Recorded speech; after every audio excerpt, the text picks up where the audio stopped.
Baik, kita mulai. Semoga bisa. Lama ya?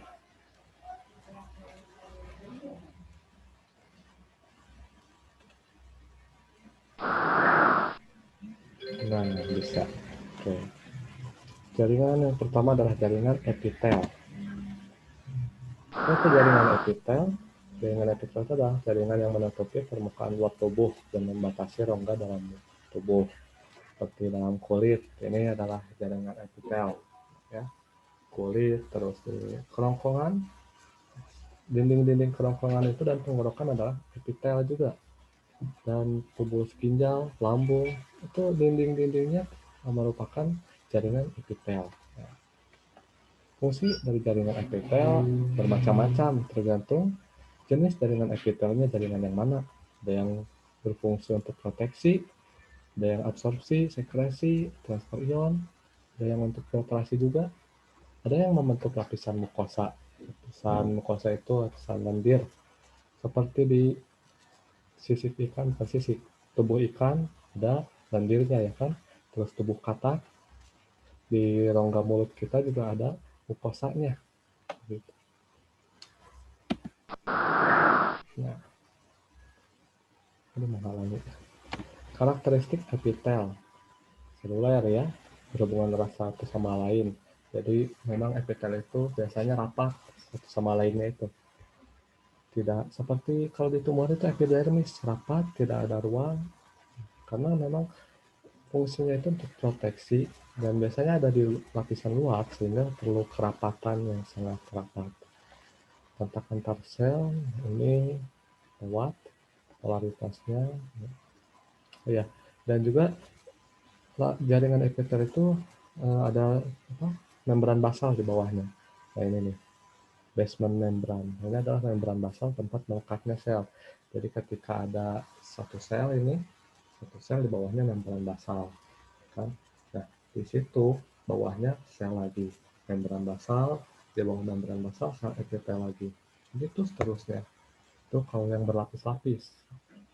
Jadi membran basal itu tempat menempelnya sel epitel. Oke. Klasifikasi ada yang selapis, ada yang berlapis. Kalau berdasarkan jumlah lapisan. Dan kalau berdasarkan bentuk sel ada yang pipih, biasanya itu ada yang kubus, kuboid, ada yang silindris, dan satu lagi transisional. Apa itu yang transisional? Nanti sekarang perlahan kita penamaan jaringan epitel.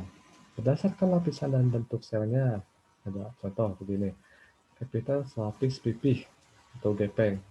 Biasanya yang lazim digunakan itu istilahnya pipih ya. Epitel pipih selapis, epitel pipih berlapis. Gitu. Jadi cara menamainya sesuai bentuk dan lapisan. Epitel itu. Ini nih, ini simple squamous. Malah. Ini simple squamous epitel. Jadi ini adalah sel epitel pipih selapis, hanya selapis dan bentuknya memang pipih ya. Ini intinya ada di sisi ini. Tapi di tengah posisinya ya. Dan ini simple cuboidal, epitel kubus selapis. Jadi simple itu menggambarkan lapisannya yang hanya selapis dan cuboidal itu menggambarkan bentuknya yang kubus. Memang bentuknya biasanya kubus sama antara panjang, tinggi dan lebar. Kurang lebih sama. Dan intinya satu di tengah. Sama sini di bawahnya ada membran basalis, tempat menempelnya sel. Nah ini nih, membran basalis yang ditunjukkan oleh kursor. Dan epitel itu punya aksesoris atau tambahan-tambahannya. Beberapa ada yang punya sel goblet, ada yang punya silia, ada yang berkeratin. Yang berkeratin contohnya rambut. Nah, keratin itu sejenis protein. Dia ada tambahannya. Dan silia, ada yang bersilia seperti di tenggorokan.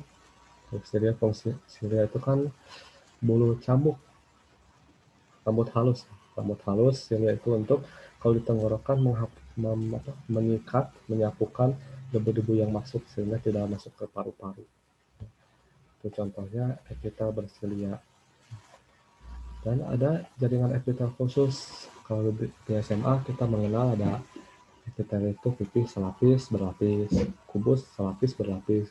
Nah, silindris juga selapis dan berlapis gitu. Padahal sebetulnya silindris itu ada juga pseudo apa bahasa Indonesianya semu berlapis gitu. Jadi sebetulnya tidak berlapis, hanya selapis, hanya cuman bentuknya ini nih, nah ini pseudo stratified cylindris epitel. Ini selapis loh, cylindris satu, cuma satu ini. Hanya saja di bawahnya ada epitel lagi yang seperti dua lapis, padahal itu hanya selapis. Oke, nah ini kalau epitel silindris bentuknya seperti batu bata diberdirikan. Ya. Sebetulnya tidak silindris juga, lebih ke balok, balok berdiri, bata berdiri. Dan intinya di bawah, di sebelah sini, tengah. Oke, sama di bawahnya ada membran basalis. Sekarang kita masuk ke epitel selapis pipih. Epitel pipih selapis. Kalau di bawah mikroskop itu seperti ini ya. Terlihatnya seperti ini. Tidak jelas juga. Dan epitel pipihnya itu, nah yang di bulat ini, ada pipih-pipih, nah itu epitelnya. Nanti kalau kalian kuliah jurusan biologi, insya Allah akan disuruh gambar ini. Gambar sebanyak 20 jaringan sekaligus. Dan gambarnya tidak seperti yang kita ketahui tadi, mana? Nah, tidak seperti ini. Di bawah mikroskop itu tidak jelas. Seperti ini bentuknya. Hanya saja, para ilmuwan, supaya memudahkan kita dalam mempelajarinya, dibuatlah gambar yang representatif, ilustrasinya. Oh, seperti ini gambarnya. Hasil proses panjang. Baik, lanjut. Fungsi dari epitel pipih selapis. Epitel pipih selapis ini biasanya untuk difusi, pasif dan filtrasi, sehingga banyak terdapat di alveolus paru-paru. Karena kan di situ perlu epitel yang tipis supaya bisa terjadi keluar masuk antara oksigen dan karbon dioksida, bisa terjadi pertukaran, kan? Sehingga perlu lapisan yang tipis. Disinilah makanya epitel pipih selapis itu ada di paru-paru. Hasil kritiknya corpus renalis, alveolus, dan ini apa pembuluh darah yang itu tuh, dulu lupa namanya. Pembuluh darah vena, arteri, satu lagi apa itu? Kapiler ya, kapiler. Mohon maaf. Dan juga ada di kapiler ini, karena kapiler juga ada pertukaran antara oksigen dan karbon dioksida. Oke. Terus kayak ini, ikat aja tipis, lapis tipis. Berarti kalau tipis biasanya mudah dilalui zat. Oh, berarti untuk difusi kan ya? Fusi. Mudah. Dan organ yang banyak terjadi difusi adalah alveolus paru-paru. Oh, oke, mudah kan? Sekarang, epitel kubus selapis. Selnya berbentuk kuboid, ya berbentuk kubus ya, sama panjang. Intinya sferis di sentral sel ya. Jadi intinya itu seperti tadi diperlihatkan ada di tengah sentral. Ini di bawah mikroskop ini.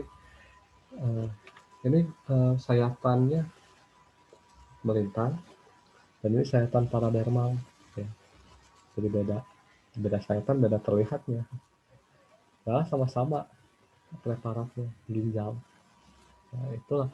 Jadi bisa kita tahu bahwa epitel kubus lapis ini ada di ginjal, banyaknya di ginjal, pembuluh ginjal, ya, itu nefron, jadi ingat nefron. Sehingga fungsinya pun untuk sekresi dan absorpsi sama, berhubung tipis hanya selapis, makanya fungsinya juga untuk sekresi dan absorpsi, sekresi mengeluarkan zat dan absorpsi penyerapan. Karena kalau tebal-tebal lapisannya tidak bisa menyerap, susah, zat tidak akan masuk karena saking padatnya. Ada di tubulus ginjal, lalu ini adalah salah satu contoh yang di tubulus ginjal, seperti ini bentuknya. Ini di bawah mikroskop sangat berbeda. Dan dokter sekretorius kelenjar Jadi di kelenjar-kelenjar yang menghasilkan banyak, misalkan kelenjar saliva menghasilkan air liur dan lain sebagainya, ada di ovarium, folikel, tiroid. Tuh, perlu dihafal sih kalau ini. Epitel selapis silindris. Epitel selapis silindris di makhluk hidup itu ada dua jenis, ada yang bersilia, ada yang tidak bersilia. Ini yang ada bersilia. Bronkus, tuba uterina, uterus. Bronkus itu kan batang tenggorokan. Cabang tenggorokan. Begitu kan, seperti tadi saya katakan. Jadi fungsi silia ini untuk menyatukan benda-benda asing yang masuk ke tenggorokan, mau masuk ke paru-paru sehingga tidak bisa masuk, tangkap, dan nanti akan keluar debu-debu itu dan benda asing. Yang bersilia ada di tuba uterina, uterus, ya, uterus. Tidak bersilia, yang tidak bersilia bentuknya seperti ini, terdapat di saluran pencernaan, vesika urinaria. Ya. Oke, lanjut. Sekarang kita masuk ke epitel yang berlapis.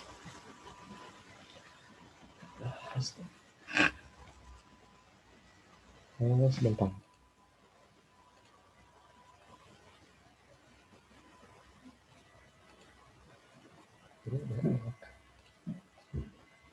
Oke. Epitel berlapis. Sama seperti tadi, bentuknya ada yang pipih, kubus, dan silindris, hanya saja epitel ini lapisannya ada banyak. Epitel pipih berlapis itu biasanya bisa sampai ratusan, ya, tapi bukan tengok, bukan. Ya, bisa ratusan karena fungsinya untuk proteksi sehingga harus tebal. Ya. Ini epitel pipih berlapis. Jadi dari yang bertanduk atau berkeratin dan tidak berkeratin. Cuma untuk SMA dan SBMPTN sebetulnya tidak ya. Cukup tahu aja ada yang bertanduk dan tidak bertanduk. Nanti kalau kalian kuliah di biologi, itu akan dibahas lebih dalam lagi. Tahu di mana ya? Ya saya tidak tahu sih. Karena saya biologi atau biologi. Strukturnya, tidak semua sel yang menyusun epitel mencapai permukaan dan bertumpu pada membrana basalis. Jadi tidak semua selnya ada di membran menempel pada membran basalis. Saya tidak, misalnya yang beberapa aja yang menempel di membran basalis.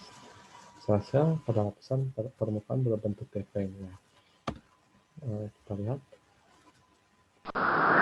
Nah, ini. Yang atas berbentuk gepeng, tapi yang bawahnya sebetulnya tidak gepeng-gepeng amat, tidak pipih-pipih amat gitu. Dan membran basalisnya hanya ada di paling bawah. Gitu ya. Itu maksudnya.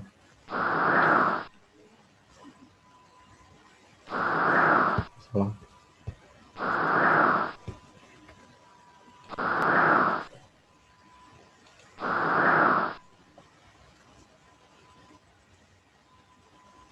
Nah, yang di atas membran basalis itu bentuknya tidak pipih, tapi poligon, kuboid, dan silindris pendek, atau apa, masih banyak lagi. Nah, hanya saja memang yang di atasnya, yang paling atas itu bentuknya pipih.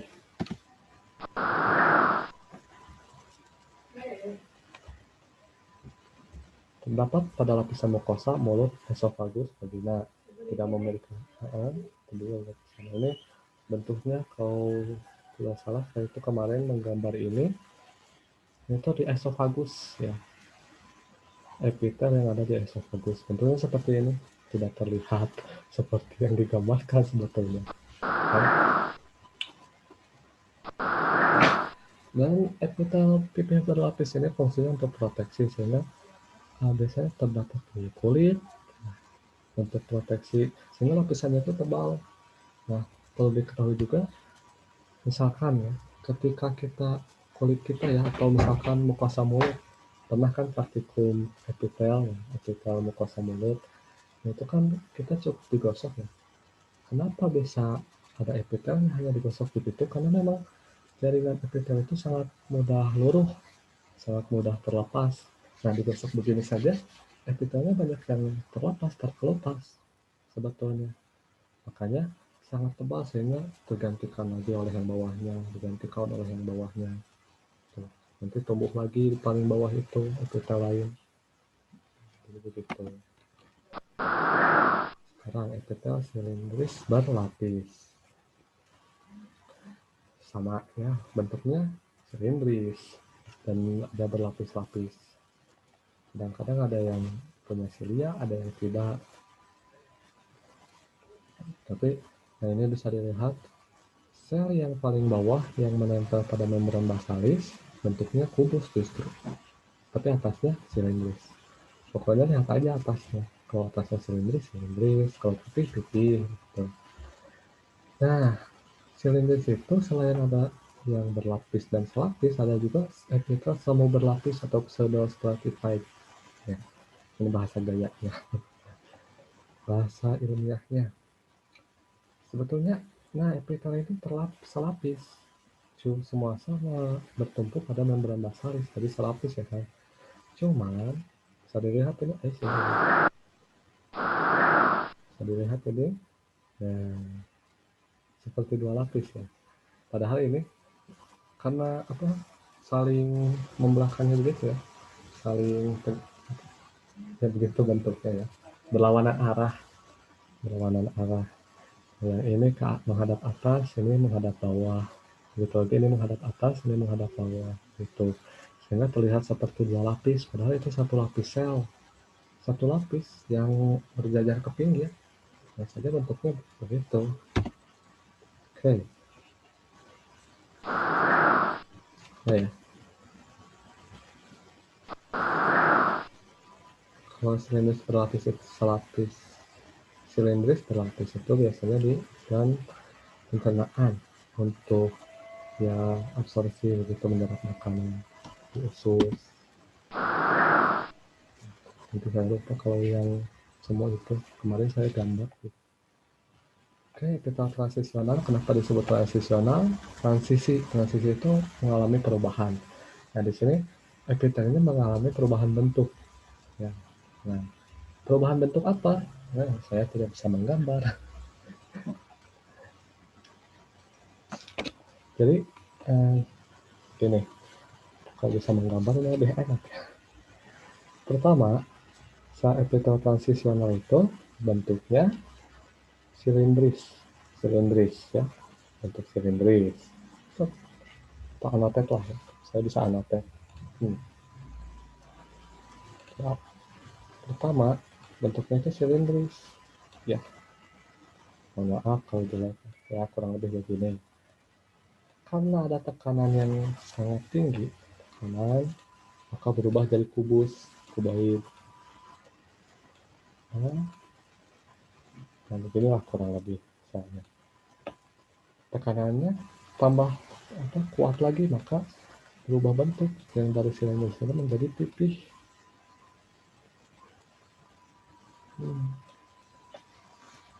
Inilah kenapa dinamakan epitel transisional, karena bisa berubah bentuk dari silindris, kubus menjadi pipih. Kenapa bisa berubah bentuk ini? Karena ada tekanan yang kuat. Tekanan apa? Sel ini terdapat di kandung kemih. Nah, sebagaimana kita tahu, kandung kemih itu berfungsi sebagai penampung urin sebelum dikeluarkan ya kan. Nah, tentu ketika kita tidak mengeluarkan urin atau kandung kemihnya relaksasi sehingga bentuknya seperti ini, tidak ada tekanan, silindris. Nah, namun ketika urin sudah dibuang, ketika makhluk hidup itu buang air kecil, ada kontraksi otot kandung kemihnya sehingga bentuk epitelnya berubah menjadi pipih karena ada tekanan yang kuat dari kontraksinya itu. Nah, makanya ini disebut yang istimewa, epitel yang unik. Tadi kan disebutkan istimewa. Bisa sambil dibaca. Oke, sebetulnya ini tidak terlalu penting terbahas. Yang penting fungsinya apa, ada di mana, gitu, dan ciri khasnya apa, bentuknya bagaimana. Itu saja.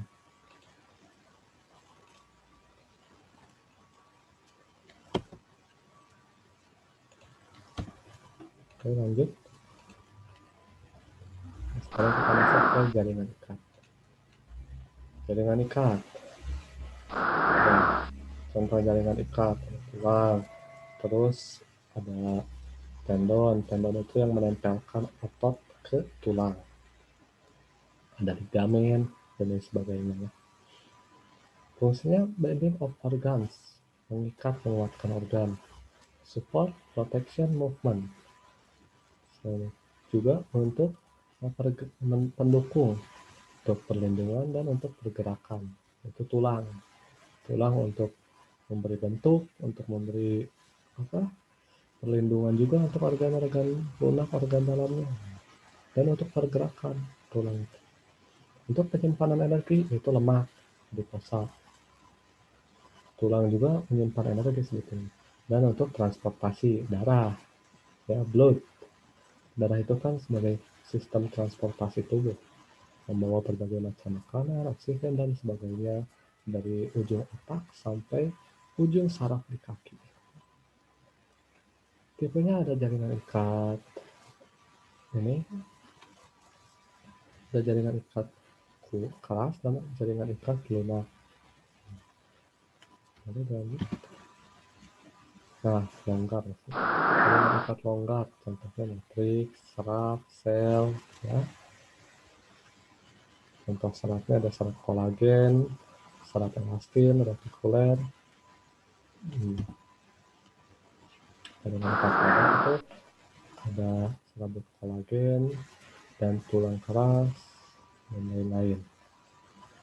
Ini bisa. Ini ada serabut elastin, serabut kolagen, ini padat semua. Fibroblast, semuanya padat karena memang struktur selnya padat dari jaringan itu dan lebih keras. Oke, ya. Sebetulnya jaringan itu jarang keluar. Yang penting kenal aja. Nah, ini di bawah mikroskop. Garis-garis ini adalah fiber ya. Sel fibrosa dan ini adalah nukleusnya. Ini juga serat-serat ini. Kalau tidak salah ini serat kolagen yang berwarna seperti ini. Oke. Sebetulnya antara serat-serat yang tadi seperti elastin, kolagen, dan fibroblast itu sulit dibedakan secara kasat mata. Nah, memang mirip-mirip, sama-sama serat. Jaringan pengikat khusus, ada jaringan lemak yang berfungsi untuk menyimpan cadangan makanan, cadangan adipasa gitu.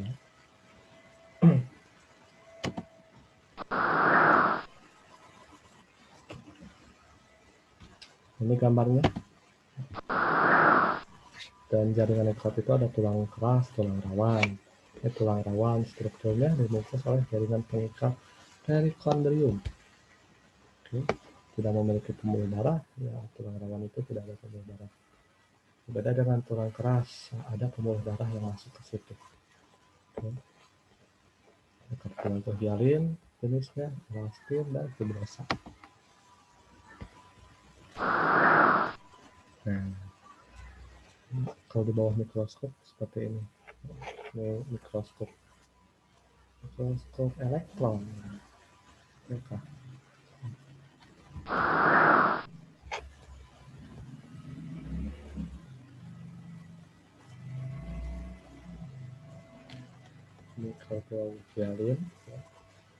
Kartilagohialin berfungsi untuk mendukung, support and reinforce fascial fusion. Ini ada lokasinya. Ada di ujung dari tulang panjang. Tulang panjang itu ya tulang pipa yang di humerus, radius, ulna, ya kan? Dan juga tulang kaki, femur, tulang apa lagi? Ada tulang paha, tulang kaki, tulang ini apa? Betis, tulang kering, itu tulang panjang. Cartilago elastin, mirip seperti hialin, tapi hanya saja lebih elastis.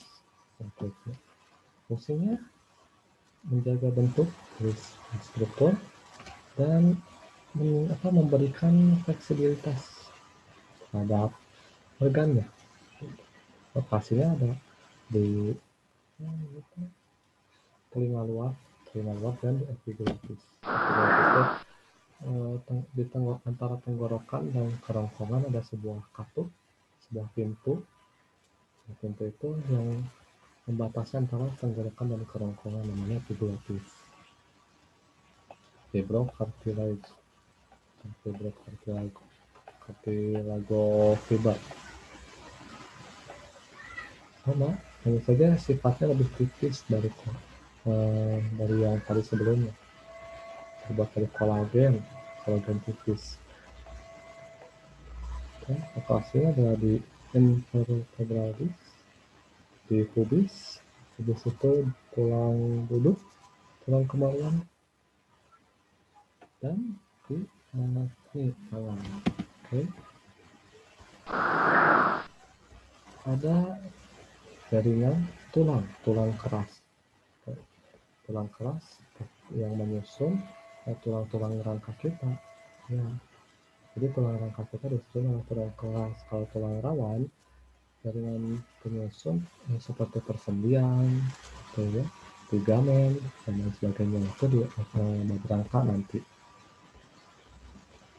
Fungsinya ya sebagaimana fungsi rangka, misalnya untuk menguatkan, mengokohkan.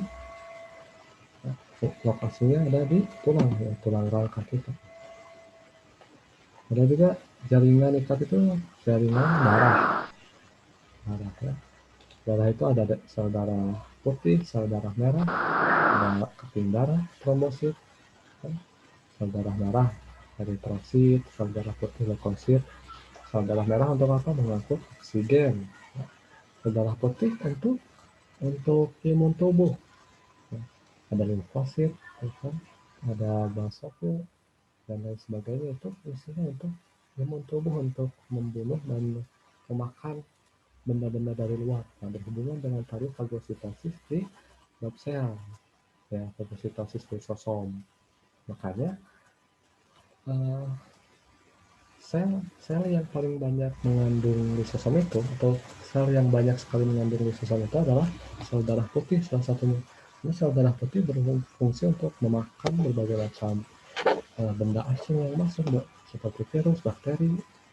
Berfungsi untuk melindungi tubuh sel darah putih.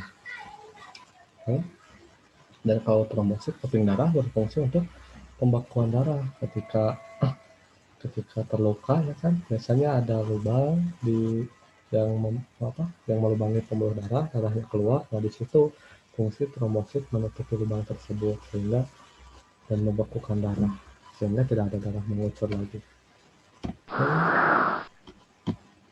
Jaringan otot, ada 3 macam jaringan otot.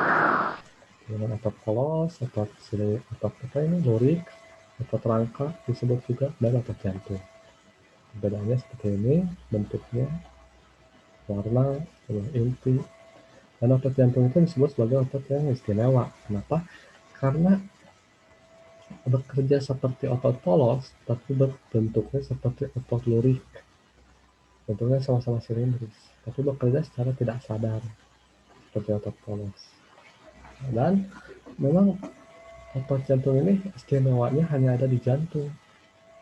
Penyusun jantung saja satu, tidak ada yang lain. Dan kalau otot polos menyusun organ dalam, hampir semua organ dalam, dan otot lurik, otot rangka, otot yang digunakan untuk bergerak. Saraf. Yang saraf itu berupa kumpulan neuron. Neuron itu sel-sel saraf. Satu sel saraf dinamakan neuron.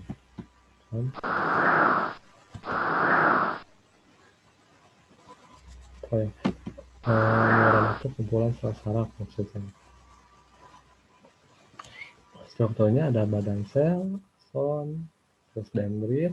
Karena dendritnya tidak terlihat di sini.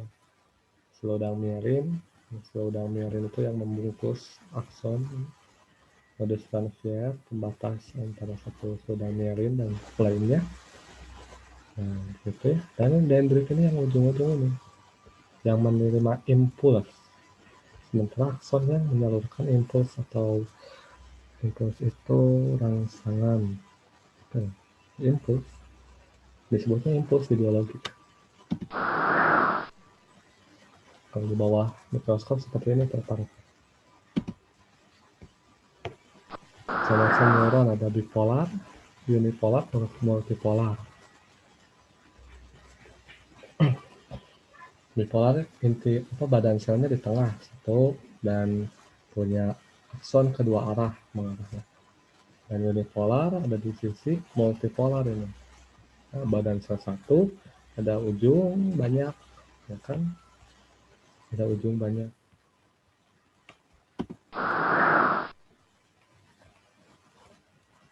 Dan neuron sensorik, motorik, dan konektor. Kalau sensorik, sel saraf itu berfungsi untuk menerima rangsangan, menerima impuls, dan menghantarkannya ke otak. Impuls diterima indera, terus disampaikan oleh neuron sensorik sampai ke otak. Lalu di otak diproses, disampaikanlah ke neuron motorik. Neuron motorik ini untuk menyampaikan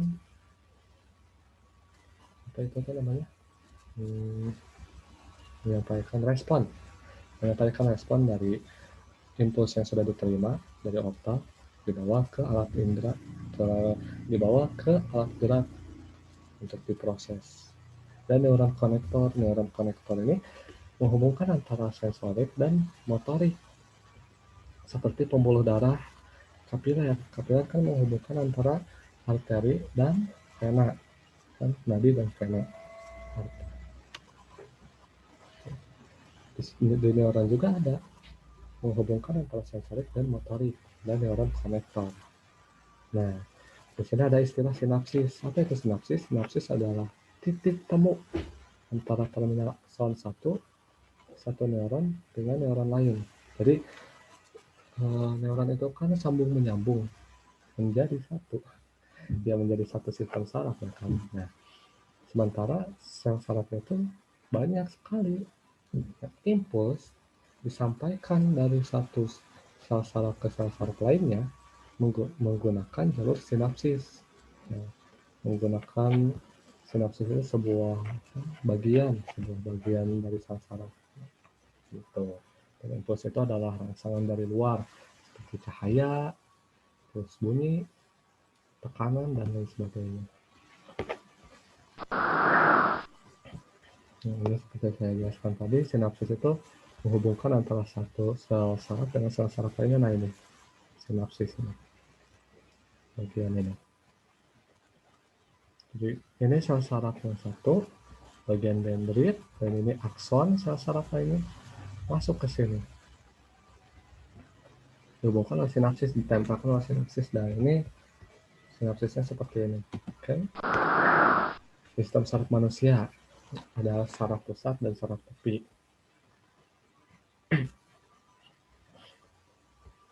Sistem saraf pusat itu ke otak dan sumsum tulang belakang. Jadi ada yang disampaikan ke otak, ada yang sumsum tulang belakang, memang secara sadar. Otak itu ada bagian-bagiannya, ada otak besar, cerebrum, otak tengah, mesencephalon, otak kecil, cerebellum, sumsum lanjutan, medulla oblongata. Nah, untuk struktur otak dan fungsinya ini akan dibahas di bab saraf, bab koordinasi yang nanti membahas otak, indera, saraf. Jadi kelas 11 sudah dipelajari. Nah, sumsum tulang belakang ini berfungsi untuk menggerak refleks. Jadi ketika kita refleks bergerak, misalkan ada air memegang sesuatu yang panas, langsung tangan kita menjauhinya, melepasnya. Itu adalah gerak refleks yang tidak dipikir terlebih dahulu. Karena memang impulsnya itu tidak masuk ke otak, tapi ke sumsum tulang belakang gitu. Ada susunan saraf tepi, ada saraf sadar, saraf otonom. Akan dibahas lagi nanti di struktur hewan oleh saya dan Tezia. Oh, itu sangat padat. Semua materi kelas 11 dari yang sistem organ begitu, dibahas satu bab di situ. Sangat padat. Ya, kami juga akan memilih mana yang sekiranya banyak keluar di UTBK dan yang tidak. Karena kan sudah dipelajari juga. Dan yang penting itu tetap terus latihan soal ya. Itu. Oke, cukup. Telah selesai, alhamdulillah pembahasan biologi sel dan jaringan cukup lama dan masih ada sisa waktu. Kalau saya mengikuti jadwal masih ada waktu ini. Bisa digunakan teman-teman untuk istirahat dan lain-lain. Oke, siap. Nah, kalau kalian ada perlu dengan saya, bisa hubungi lewat email ini yang tertera atau ada juga media sosial saya ini. Kalau ada yang izin nanti kalau misalkan tidak hadir bisa hubungi dulu ya. Jangan lupa etikanya izin dulu. Oke, siap. Terima kasih. Kalau ada pertanyaan, saya saya persilakan nanti saya siapkan lah ya apa wadahnya di Google Classroom. Saya siapkan untuk ada pertanyaan dan diskusi kita. Oke. Terima kasih.